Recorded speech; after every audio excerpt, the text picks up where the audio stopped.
Baraka za Mwenyezi Mungu ziwe pamoja na nyote wanawake wenzangu dunia nzima. Kwa mara nyingine tena mko na ndugu yenu Mwalimu Aisha hapa kwenye kipindi chetu Amka Tuamshe na Wenzetu. Na leo nina wageni wangu rasmi kabisa kwenye kipindi hichi cha Amka. Mkono wangu wa kulia tunaye nani hapa? Aisha Ibrahim. Naam, Bi Aisha Ibrahim. Mpande wangu wa kusoto Anifa Juma. Naam, Bi Anifa Juma. Kwa hiyo hawa hapa tumekusanyika kwa ajili ya kufikisha kama kawaida yetu mnavyojua kipindi chetu Amka Tuamshe na Wenzetu. Wamependa leo kuhudhuria kwenye kipindi hichi ili tuweze kuwa pamoja kwa kufikisha yale mazuri ambayo tumewaandalia. Leo sasa kama nilivyoahidi, sijui mnakumbuka wanawake wenzangu, mada yetu ya leo tutazungumzia vipi tuimarishe ndoa yetu. Na mnajua ndoa ina mambo mengi sana, vipengele vya ndoa ni vingi sana, lakini tutaenda kwa part 1, part 2, part 3 mpaka kisi tutakavyomaliza. Lakini leo tutachukulia pointi rasmi kabisa ambazo ni nguzo za ndoa. Maana bila nguzo hata nyumba haiwezi kusimama. Na mnajua ndoa ni mfumo mzima wa maisha ya mwanadamu. Aidha ni mapenzi yako miongoni mwa mfumo wa kibinadamu, ni kitu kiko natural katika hisia, aidha ni roho ya mwanadamu. Na ndiye maana leo tunataka tuzungumzie kunapo nguzo za ndoa. Kwa sababu kila mmoja kati yetu anajua hata nyumba haiwezi kusimama pasina nguzo, na ndoa haiwezi kusimama bila zile nguzo za ndoa zikiwa zimeimarika kisawasawa. Kwa hiyo leo nitaingia kwenye nguzo za ndoa, maana mlango wa ndoa ni mpana sana. Tutauzungumza part 1, part 2, part 3 mpaka tutakavyomaliza, maana ni mpana. Kwa siku ya leo hatuwezi tukaumaliza. Kwa hiyo nyinyi kazi yenu ni kufanya nini? Kunipa masikio yenu wanawake wenzangu, ili tuweze kushauriana kwa haya mazuri ambayo tunataka kuyafikisha. Next time katika vipengele ambavyo vinakuja tutazungumzia mapishi kwa mke wa mtu unavyofanya. Unaweza kupika mapishi mazuri ya kufanya nini ndoa yako izidi kuimarika. Pia tutazungumzia next time tena nyingine pati, tutazungumzia heshima, gisi gani ya kumheshimu mume ili tuweze kufika kwenye malengo ya kudumisha ndoa zetu. Pia utani wewe na mume wako, malezi ya watoto, vyote hivyo vinaendekana na ndoa. Kwa hiyo mengi sana tutazungumza hapo siku zijazo ikiwa Mwenyezi Mungu atatupa uhai. Lakini leo pointi yangu rasmi tunazungumzia nguzo za ndoa. Kwanza basi, nguzo za ndoa ni zipi? Tuchukue nguzo 5 ambazo hizi ukiwa nazo rafiki yangu umesimamisha ndoa yako imekuwa madhubuti kabisa. Jambo la kwanza tunaanza ambayo ndio pointi rasmi kabisa. Mapenzi, huba mubashara. Kwa kweli bila huba hakuna ndoa. Mapenzi ndiye pointi haswa ambayo ndiye roho ya ndoa. Pasina mapenzi hamna ndoa. Na mapenzi haya tunayozungumza, kwanza mapenzi ni nini? Wanawake wenzangu, mnajua mapenzi? Mapenzi ni zile hisia baina wanandoa wawili. Mapenzi ni kitu ambacho kinaitwa feelings, what you feel katika roho yako kwa mwenzio. Kwa hiyo hii feelings ni kitu ambacho kinakujia wakati mume wako yupo wala hayupo, akiwa mbali na wewe wala akiwa karibu yako. Ile ndiye hisia na ndio ikaitwa penzi, huba ndani ya moyo. Maana mapenzi yako aina nyingi. Kuna mapenzi ya kumpenda mtoto, kuna mapenzi ya kupenda wazazi, kuna mapenzi ya kupenda warafiki, ndugu, jamaa na marafiki. Lakini ambayo nazungumzia leo, nazungumzia huba, mapenzi ya hisia baina wanandoa wawili, ambayo ndio ambayo kila mmoja kati yetu lazima awe nayo. Ni miongoni mwa nguzo kabisa za ndoa. Pasina mapenzi hakuna lolote. Pakiwa mapenzi kila kitu kitakuwa kizuri. Maana mapenzi yanazaa mazuri na mazuri na mazuri.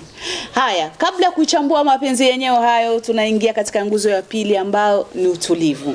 Ndoa pasina utulivu hamna ndoa. Maana ndoa ikiwa ni kelele kila siku, fujo, inaleta kero, na mwisho wa siku unajikuta ndoa yako imeharibika. Utulivu ni miongoni mwa nguzo za ndoa ambazo zinaimarisha ndoa. Jambo la 3, huruma baina ya wanandoa wawili. Kuhurumiana. Pasina kuhurumiana kwa kweli hapo inakuwa ndoa haiko imara, sababu huruma unatokana na ile pointi ambayo tumezungumzia ya kwanza, ambao ni mapenzi ndio yanazaa huruma na yanazaa utulivu. Unaona sasa, mapenzi ndiye mama, ndiye kila kitu ambayo inazaa haya yangine yote. Jambo la 4 tunazungumzia samahani. Kusema samahani ni miongoni mwa kitu kinaimarisha ndoa. Maana unapokosea, ukikumbuka kumwambia mume wako samahani, kumbuka kwamba ile samahani inajenga, haibomoi hata kidogo, bali inajenga na inakuza jambo zuri katika nyoyo za wanandoa. Jambo la 5, asante. Asante ni miongoni mwa ustarabu. Asante ni miongoni mwa kitu kinaimarisha ndoa. Maana unapokuwa ukimshukuru mwenzi wako kwa kidogo alichokupa, kwa kweli hicho kinaleta huba katika moyo na kinaimarisha ndoa. Wanawake wenzangu, hebu tuzungumze kwanza haya mapenzi. Unajua ulimwengu wa sasa watu wametupa mila na desturi. Kwa sababu gani nasema hivyo?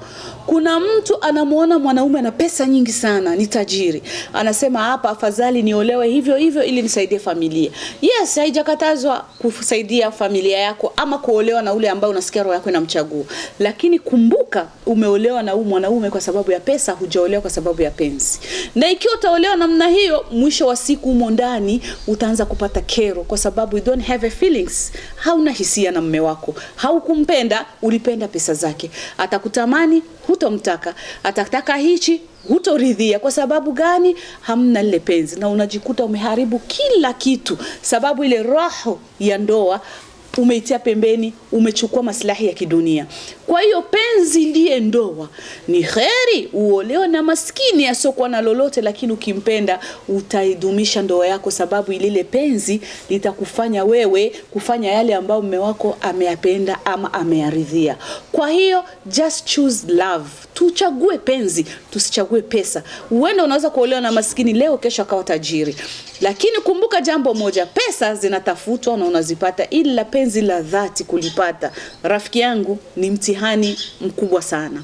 Kwa hiyo tuolewe kwa ajili ya mapenzi, tusiolewe kwa ajili ya maslahi, ili tuweze kuimarisha ndoa zetu. Na wengi ndio tatizo ambalo tunalo kwa kisasa. Watu wanaolewa hali ya kuwa hawana huba katika nafsi zao, na mwisho wa siku ndoa zao zinaharibika. Lakini sasa ukiolewa kwa mtu ambaye umempenda kwa dhati, kwanza haya 4 niliyozungumzia yote yatajizaa kutokana na lile penzi ambalo ndio mama, ndio kila kitu, ndiye chanzo. Ili lipenzi litazaa utulivu, maana hautataka kumkera mpendaye, au sio? Na atakapokeraika utakuwa mwingi sana wa kumwomba samahani, ile ambayo tumezungumzia, na ili nini? Umridhisha moyo wake na utulivu uwe ndani kwako. Kuna wengine wanawake la ajabu, anakaa na mume wake wiki nzima hawazungumzi, mwezi mzima kila mtu anajifunika shuka yake. Jambo la ajabu na kusikitisha. Huba la dhati liko wapi? Maana ukimpenda mtu huwezi hata kutamani siku moja mdali bila kusemezana. Sasa wanawake wenzangu, sijui mnajifikiri vipi? Mnajifikiri vipi kwa hilo? Wanawake wengine wanajua kama kumpanish ama kumpa malipizi mume wake ni kule kubadilisha chumba, kalala chumba kwa watoto. Haujampa punishment wala haujampa malipizi, bali unaenda unalififiza penzi, unaliharibu na unampa akili nyingine mwanaume. Penzi ni kama ua, kila siku kulimwagia maji ili lishamiri. Sasa kwa hiyo, we kama haukujua kulimwagia maji huba lako, ujue mwisho wa siku ni kufifia. Mapenzi ni kama karatasi nyeupe. Unapotia doa linaenda linafifia. Ninapofika kati, rafiki yangu, moyo ukififia unalikosa lile penzi la dhati. Kwa hiyo wanawake wenzetu, tuwe katika hali ya kuimarisha mapenzi yetu siku baada ya siku. Wanawake wenzangu, niwajuze kitu kimoja. Penzi ni mwana mazingira. Linapanda, linashuka kufuatana na mazingira yako wewe ambao uko peleka katika mazingira mazuri. Kwa hiyo utakapolipeleka vizuri, basi litazidi kushamiri. Utakapoharibu, utalia mwenyewe na mito kitandani. Kwa hiyo mwanamke mwenzangu, na kushauri, tukishauriana, amka uamshe na wenzako katika hilo. Tuolewe kwa huba, tuolewe kwa ajili ya penzi. Umempenda mwenzi wako ili muweze kuimarisha ndoa yenu, mjenge. Usiolewe kwa sababu hizi na zile kinyume na penzi. Maana penzi ndiye nguzo ya kila kitu. Kama nilivyowaambia, katika penzi kunazaa utulivu. Hauwezi kumkera mwenzako. Linazaa lile nguzo ya pili. Katika penzi kunazaa huruma. Unapompenda mtu hata kiumwa, unakuwa mwingi sana wa kumuuguza, kwa sababu ile penzi linakufanya uwe karibu naye. Lakini kuna wanawake wengine kukosa mapenzi ya dhati. Mume akiumwa ugonjwa ambao unakuwa labda paralyze, ugonjwa mkubwa, anamkimbia na anaanza kutafuta michepuko nje. Kwa sababu gani? Una penzi la dhati. Ukiwa na penzi la dhati, utamvumilia umpendaye mpaka pale ambapo Mungu atampa shifa. Na usisahau kile kitakacho msibu chote kimetokana na ubinadamu, maana maradhi ni miongoni mwa kitu ambacho kiko kwa binadamu wote. Lakini sasa ikiwa utamkataa mume wako kwa sababu kitu fulani kimemsibu, basi wewe huna penzi la dhati.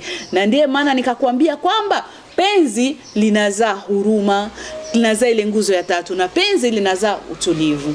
Hata penzi vile vile linazaa samahani. Kwa sababu gani? Unapokoseana na mwenzako, kama unampenda mapenzi ya dhati, utakapomwona amenuna, hutosikia roho imefurahi. Utataka atabasamu ili muweze kuwa vizuri. Na katika kutabasamu, bimana unapaswa kulitakia radhi lile kosa lako. Kwa hiyo mapenzi yanazidi Naam, wanawake wenzangu, haswa nataka niwakumbushe jambo moja. Katika ndoa kuna wengine wanaolewa wanajua mimi naenda kuheshimu nyumba nzuri, naenda kupika, naenda kufanya nini, naenda kufanya kadhaa na kadhaa. Kumbuka kilichokutoa kwenu kwanza ni kitu gani? Pointi rasmi haswa ya kuimarisha ndoa yako ikashamiri ikawa ni ndoa, ni tendo la ndoa. Hilo halina mjadala. Tendo la ndoa, na wenzangu, hapa tunaweka wazi kabisa ni tendo la ndoa. Maana ukifeli kwenye tendo la ndoa, umeharibu kila kitu. Na ukiweza hapo, basi ndoa yako itakuwa imara, madhubuti. Tendo la ndoa ndiye sababu sisi wote kuolewa. Na ndiye ambapo na Mungu akabarikia kupatikana mpaka na viumbe. Kwa hiyo ni tendo ambalo tunapaswa kulisimamia, kulifikiria.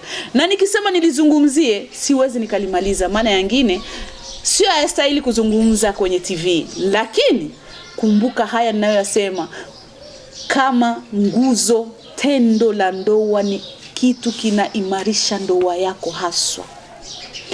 Kuna wengine wanawake wanafanya kwamba wakati anajisikia ndo anataka afanye hicho kitendo, lakini unasahau kwamba hicho ndicho kilichokuleta katika nyumba yako, rafiki yangu. Lazima ukisimamie, lazima ukifikirie, ili kama wewe unataka kabisa ndoa yako iwe imara, madhubuti. Fikiria kwa hilo, mwanamke mwenzangu. Amka uamshe wenzako. Kuna wanawake wengine anaweza kakata mwezi akijihisi kwamba ndio anampa malipizi mume wake. Hapo hujampa malipizi, bali unamharibu kisaikolojia. Unamharibu, anaanza kufikiria yale maskini huenda asingefikiria. Kwa sababu gani? Haukujielewa wewe ni nani na kipi kilikufanya wewe kuolewa. Laiti ukijua wewe ni nani na kipi kilikufanya kuolewa, hautachukua malipizi kama hayo. Kwa hiyo wanawake wenzangu, jambo muhimu ambalo mnapaswa kulisikia na kulijua, tendo la ndoa ndiye roho ya penzi. Ikiwa utaweza kwa hilo, basi una 99% kuweza kufaulu kwenye ndoa yako. Na ikiwa utafeli hapo, basi utakuwa umeharibikiwa, kuharibikiwa kukubwa. Hilo halina mjadala. Kwa hiyo wanawake wenzangu, tukumbuke kwamba tunapoolewa, kwanza tulisome tendo la ndoa, gisi ya kuridhisha waume zetu, tutakuwa tumepatia 100%. Yangine wanaita mkifaransa accessoire, unamalizia tu, lakini hiyo ni roho ya ndoa. Kwa hiyo kina mama wenzangu, tujitahidi sana kwa hayo, tuyasimamie kabisa. Na wale wanawake ambao kila siku wanafanya mambo ya ajabu katika hayo, kuwaziwilia waume zao haki, wanakuwa wameenda kinyume, kesho utakuja kujikuta umeharibu ndoa yako na umefeli kabisa moja kwa moja. Kwa hiyo tusimamie tendo hilo na tujue gisi la kulishikilia imara. Next time tutazungumzia sasa mambo gani yanaweza yakafanya ili penzi lishamiri zaidi, lizidishe ile huba, mambo kadhaa na kadhaa tutazungumzia next time. Nafikiri katika mapenzi hapo kidogo nimechambua, mmenielewa. Lakini bado sijazungumzia mambo ya kufanya sasa huba lishamiri, lizidi kuwa linanawiri, lizidi kumwagiwa maji yenye marashi ya yasmini. Tupo wote wanawake wenzangu next time kwa hilo. Haya, hebu tuchukue hii nguzo inayozungumzia kwamba utulivu kama utulivu ndani ya nyumba. wanawake wenzangu, hakuna kitu kinachopendeza kama kuwa na utulivu katika ndoa. Utulivu niseme kwamba ni dalili za mwanamke mpole ambaye hapendi shari na mpenzi wake. Hapendi kelele kila siku. Kazi yake panapokuwa magomvi, ukimbilia yeye kuzinisha yale magomvi ili utulivu utandae ndani kwake. Kivipi sasa? Ndugu zangu, kumbukeni, mwanamke kama tulivyosema ndiye silaha, ndiye nuru, ndiye kioo. Anapotaka jambo liwe linakuwa moja kwa moja. Kuna wanaume kweli wanaweza kuwa labda ni wakali, ni wakorofi, lakini akipata mwanamke mstaarabu, sana badilika moja kwa moja. Napenda uwe mstaarabu, niwe mstaarabu, tuwe wastaarabu wanawake wenzangu, ili tuweze tukatia utulivu ndani kwetu. Sababu gani? Utulivu ni miongoni mwa amani na baraka za Mungu zinashuka panapo utulivu. Kwa hiyo tuwe wapole kina mama. Wakati mume anapozungumza kwa sauti kali, unakaa kimya unamsikiliza. Baadaye unamuuliza kwa sauti ya utaratibu ili kuleta ile amani. Usikubali hata siku moja mume wako amelala amekasirika, nyumba ina vurugu. Mwanamke mstaarabu hakubaliani na hayo. Mwanamke mstaarabu ni tabasamu ili aweze kumaliza matatizo hayo katika ndoa yake. Kwa hiyo utulivu ni miongoni mwa silaha nzuri na linamfanya mume kisaikolojia kwa nafikiria kila wakati, kwa kweli na mke ambaye amenipa utulivu. Nakumbuka wakati Mwenyezi Mungu kausia ndoa, alisema anawaambia wanaume ili mkapate utulivu. Bimaana sisi ndo tunaenda kuwatuliza. Kwa hiyo tusisahau kile tulichoamrishiwa, kutuliza waume zetu. Tuvunje kabisa mizozo ndani ya nyumba zetu, maneno machafu. Wanawake wastaarabu ambao tunajielewa sisi kama sisi. Kwa hiyo tuwe wastaarabu, nyumba zetu ziwe na amani, tutie utulivu ili tuweze kuimarisha ndoa zetu na Mungu azidi kushusha baraka katika ndoa. Haya basi, tuzungumzie ya tatu ili tulisema huruma baina yetu. Huruma ni kitu gani kina mama? Mnajua huruma? Kuhurumiana. Mfano, acha niseme huruma una aina nyingi. Kuna wakati mwingine mwenzako anaweza kupata maradhi makubwa. Wewe kama wewe ni mpenzi wako, kuwa mwenye huruma, kumuuguza kwa kina, kumuuguza kwa huruma mwingi ili ajisikie kama yuko na mwenzake. Na ndiye maana nikasema penzi ni nguzo rasmi ambayo inazaa yote haya. Pakiwa mapenzi, huruma unajaa katika moyo. Mwenzako ataumwa, utajua ufanye nini ili uweze kumuuguza mpaka pale atakapopata shifa.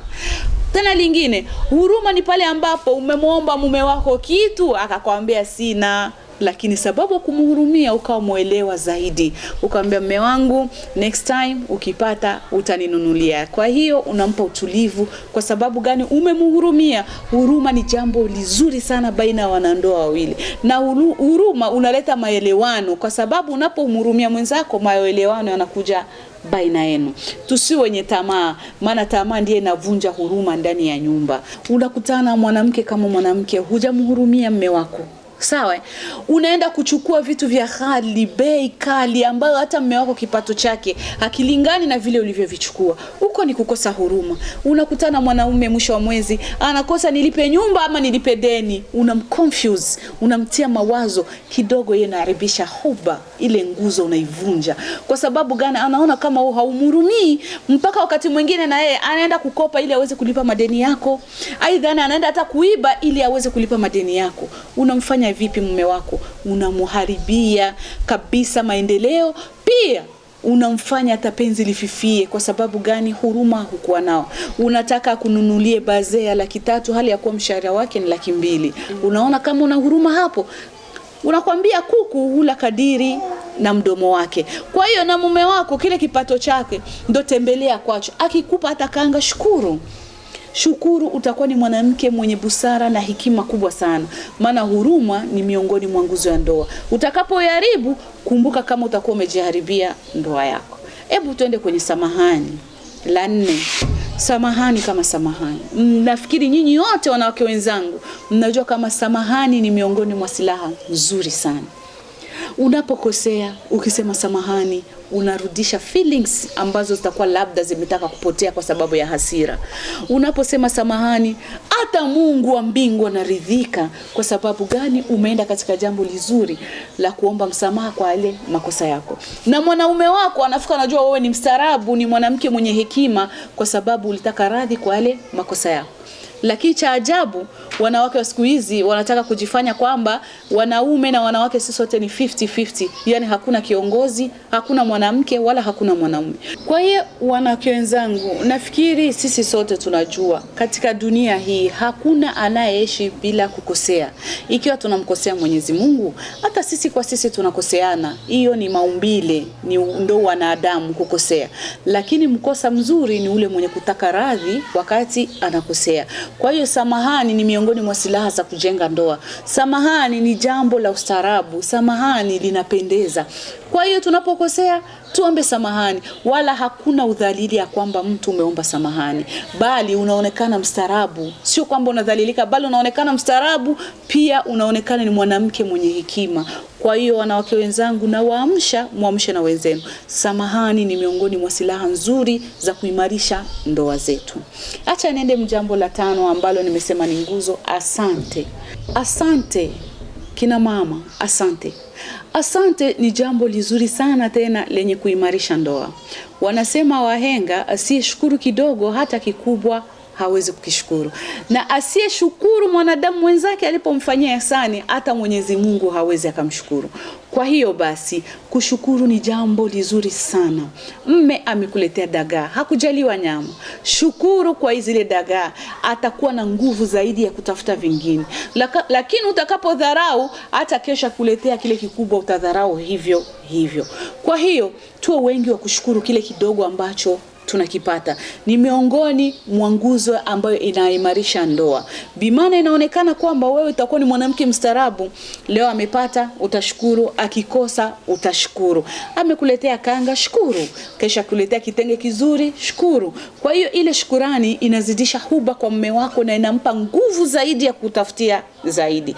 Ama sio kwa vitu tu, hata kimapenzi. Anapofanya kitu cha kuridhisha, sema asante mume wangu. Asante ni miongoni mwa silaha nzuri na inaimarisha huba. Hiyo ni siri na kuibia mwanamke mwenzangu. Amka tuamshe na wenzetu. Asante kama asante, beautiful words. Hiyo ni neno lizuri sana linalo imarisha ndoa. So linazidisha huba between two guys. Kwa hiyo usisahau kusema asante kwa mara zote na zote. Kwa hiyo nafikiri haya 5 umeelewa, ambao ni nguzo hasa rasmi za ndoa. Na ndoa kama nilivyosema ni mlango mpana sana. Tutazungumza mengi na mengi na mengi. Na nitakapoingia katika mada ya kuimarisha ndoa, mbona tutafurahi wote wanawake wenzangu. Just msisahau mambo 3 kama ninavyowaambia. Kushare kipindi chetu ili wengine wafaidike zaidi. Wale wapya kusubscribe na comment ili nione Mwalimu Aisha super ayo naongea yamefika.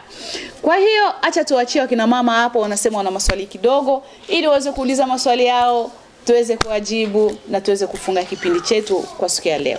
Na swali hapo. Nasema kuwa tendo la ndoa ndo roho la penzi. Naam, na penzi ndio nguzo namba 1 ya ndoa kabisa. Sasa kuna wanaume wengine wakihitaji tendo la ndoa wanakujaga kinamna, yani kimabavu. Wanakuja kwa nguvu, wanakuja wajajianda. Unakutana sasa wewe mwanamke unakataa, unamkatalia akisha kuja hivyo. Sasa wewe mwanamke ukikataa hapo, umekosea ama haujakosea? Naam, nimeelewa swali lako. Umesema kwamba tendo la ndoa ndiye roho ya penzi, sawa? Na penzi ndiye nguzo ya ndoa. Sasa kwa hiyo ikiwa mwanaume atakuja kimabavu bila kujiandaa na jasho zake na kila kitu, kikataa ni makosa. Jibu langu ni hili mwanamke wenzangu, ni kwamba mwanaume anapohitaji tendo la ndoa, gisi alivyo vyote hustahili kumkatalia. Maana unapokataa unazidisha chuki baina yenu nyinyi wawili. Na sisi kipindi chetu ni vipi tuimarishe ndoa zetu. Kwa hiyo wewe hauna hoja ya kukataa, isipokuwa kwa yale ambao uliona hayakukuridhisha baada ya tendo hilo, ameshapumzika, kaa karibu yake, mwambie yale ambao hauyafurahii. kwa sauti nzuri ya utaratibu, ya ustaarabu. Mume wangu, unapotaka kufanya hivi, take your time, chukua muda wako ili turidhike sote mpaka tufike kwenye tendo hilo, hali ya kuwa sisi wote tumeridhiana. Kiustaarabu atakuelewa zaidi. Lakini ikiwa utakataki mabavu na wewe, kati yenu patakuwa chuki, na ile amani, ule utulivu tulizozungumzia utakufa ndani ya nyumba, na itakuwa huruma tena hamna, na mtaanza kufanyana mabaya zaidi. Na sisi hapa tunafunza jinsi ya kuimarisha ndoa zetu. Umenielewa rafiki yangu? Kuelewa. Asante sana kwa jibu lako nzuri. Naam. Bi Hanifa, na wewe swali lako ni lipi hapo? Mimi swali langu. Naam. Swali langu ni nashikilia hapo. Naam. Kwenye penzi. Naam. Na mwanzoni nimekusikia katika mazungumzo yako yote umezungumzia kuhusu mapenzi, na mapenzi yana nafasi kubwa. Naam. Katika ndoa. Swadakta. Sasa vipi kuhusu hawa watu ambao wanaolewa kwa kulazimishwa? Mimi hapa niko na rafiki yangu ambaye ameolewa kwa kulazimishwa na wazazi. Eti kisa ana pesa, au akimjia mwanaume yoyote yule ambaye ana cheo fulani, yani ana uwezo wake tu fulani, ana uwezo bila kujali hisia za ule mtoto wala nini, anaozeshwa tu ghafla. Sasa vipi kuhusu hao wazazi ambao wanaozesha mabinti zao kupitia njia kama hizo? Swadakta. Kwa kweli, acha niseme kwanza, huu ni msiba wa jamii. Msiba wa jamii kabisa. Maana kama nilivyosema na nikarudilia tena na tena, penzi ndiye nguzo ya ndoa, tena nguzo kubwa kuliko yote. Panapokuwa hii nguzo haijakamilika, basi pana mushkila ndio utakaofuatia. Ni matatizo makubwa sana. Kama wazazi wenzangu, wanawake wenzangu, amkeni mlipo, tuamshe na wenzetu. Vipi utachukua mtoto umuozeshe kwa mwanaume ambaye hampendi? Umeivunja nguzo kubwa ambalo ni ya penzi. Sasa mwanamke huyo au binti huyo kaenda kwa mume wake, kesho na kesho kutwa kaanza kumfanyia visa mume wake sababu hana mapenzi. Na unajua kama mapenzi ndio yana drive, yanatembeza kila kitu. Mume wake amemhitaji, amekataa. Mume wake amemwambia hivi, ananungunika. Sababu gani? Hana huba. Kwa kweli huoni kama wewe mzazi unamtesa huyu binti? Umependa labda pesa za huyo kijana au nini, lakini ukumbuke unamtia kwenye mateso makubwa sababu hana lile huba, hana penzi. Na mwisho wa siku ndoa itaharibika, na huyu binti ataachika arudi nyumbani kwako, na utakuwa umejivunjia heshima yako, na ustaarabu wote utakuwa umekwisha. Kwa hiyo tuwe makini sana. Mabinti zetu tuwaache waolewe na wanaume ambao roho zao zimewachagua, zimewapenda. Hata akiwa maskini atajua avumilie vipi, na wewe utakuwa na kauli kwake, umempenda mwenyewe, kavumilie. Lakini ikiwa wewe umemwozesha kwa kupenda kwako wewe, si yeye, atakwambia mama, mimi sijampenda, wewe ndio umenipeleka. Na inakuwa ni kauli mbili tofauti. Kwa hiyo natoa nasaha kwa wazazi wenzangu, gisi sisi tulipenda baba zao na tukaolewa kwa mapenzi, na ndivyo tuache binti zetu waolewe na wanaume wanaowapenda, wanaowachagua. Mwanaume tizama tu tabia zake, kama ni nzuri, ni za kistaarabu, lakini mambo penzi waachie wawili wanandoa ambao wanataka kufunga pingu za maisha. Nafikiri hilo ni swali ambalo limeeleweka. Kwa hiyo nafikiri next time tawakaribisheni tena na tena katika vipindi vyetu ili muweze kuuliza maswali, maana maswali ni mengi, na tukisema tuyazungumze yote hatutomaliza leo. Acha leo turidhike na haya, but next time tutazungumzia mengi zaidi. Vipi tuzifanye ndoa zetu zishamiri, zishine like a light, ziwe tamu, ziwe nzuri, ziwe na mwanga kama mataa. Kwa hiyo na nyinyi ambao mnatuangalia, wanawake wenzangu, rafiki zangu, wapenzi wangu, ukiwa na swali lolote, dondosha comment pale, ulize swali lako. Na kama ni swali la wewe na mwalimu Aisha peke yetu la kuhusu mada ya ndoa, usijiokope. Namba yangu ni 75 423 085 75 utanipata. Namba yangu iko wazi 24 hours. Kwa hiyo kina mama wenzangu, acha tuwaage, tuambie next time muda huyu kipindi chetu Amka Tuamke na Wenzetu. Bye bye. ah, ah, ah, ah.